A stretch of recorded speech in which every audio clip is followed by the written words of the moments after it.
Welcome back to Nasdaq Trade Talks. I'm your host, Jill Malandrino, Global Markets Reporter at Nasdaq. We've been coming to you live from the InvestNet Advisor Summit in Austin, Texas. Joining me for this segment, we have Evan Vladam. He's with Associated Investor Services. We're going to discuss the opportunities for millennials and the younger generation in advisory. Thanks so much for joining us, Evan. And I think what's so great about this conference, you see a lot of young people walking around, you see the enthusiasm, and it's one of those areas in capital markets where those opportunities still exist. Yeah, I mean, they do.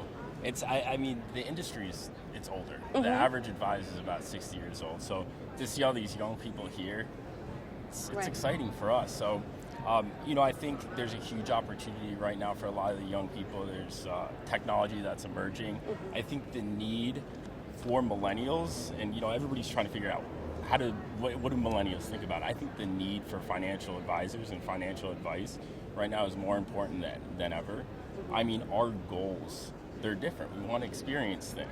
We want to, we want to live life. We want to, so it's a different industry, and it's exciting that there's a lot of people there. Well, it's great that you brought up the average age being around the 60, 65-year-old mark, because there's going to be a big transfer of wealth, right? Yeah. And it also opens up a lot of opportunity for the younger generation. Those slots need to be filled. Yeah, no, absolutely. I think financial advisors and the industry is looking far and wide for young people to jump in. Mm-hmm. And me being a young financial advisor, there's a lot of programs, especially with InvestNet, that you can participate in for the college student to jump into this industry. So, it's a great opportunity for young people to get involved and to get into the industry. And there's a lot of programs available for young advisors. All right, now for younger investors, millennials and the younger generation, I feel so old.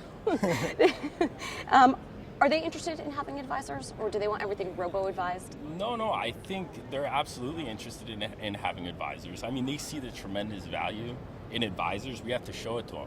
And now with technology, we have the ability to see so much more. I mean, we approach it with financial wellness. Mm-hmm. So we can see their financial well-being in real time. So it's a huge help for us. And if we make those insights actionable and we help them with that plan, I think they find a lot of value in it. If they do it by themselves online, they can do that. But having a team behind you and having financial advisors, it's a tremendous opportunity for them to succeed and reach their goals. We have a lot of student groups that are viewers of Nasdaq Trade Talks that constantly have them cycling in and out of MarketSite back home in New York.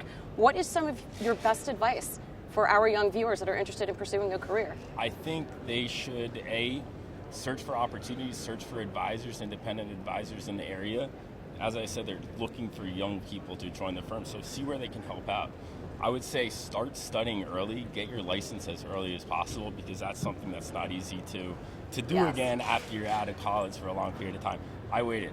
So I was 30 years old and I got my licenses. It's not that easy. Yeah. So I would say start early, get your foot in the door, start training, and maybe do the InvestNet Advisor program. How important is networking? I mean, getting off the phones and getting out there and making a face-to-face contact. It's still important shaking hands, not just your digital peers on Instagram and LinkedIn and so forth. Yeah, no, it's really important to get out there and knock on doors. You have to meet people in person. I mean, I think LinkedIn and all those social media platforms, they help. Mm-hmm. But when you actually meet somebody face-to-face, that goes a long way, especially with older generation.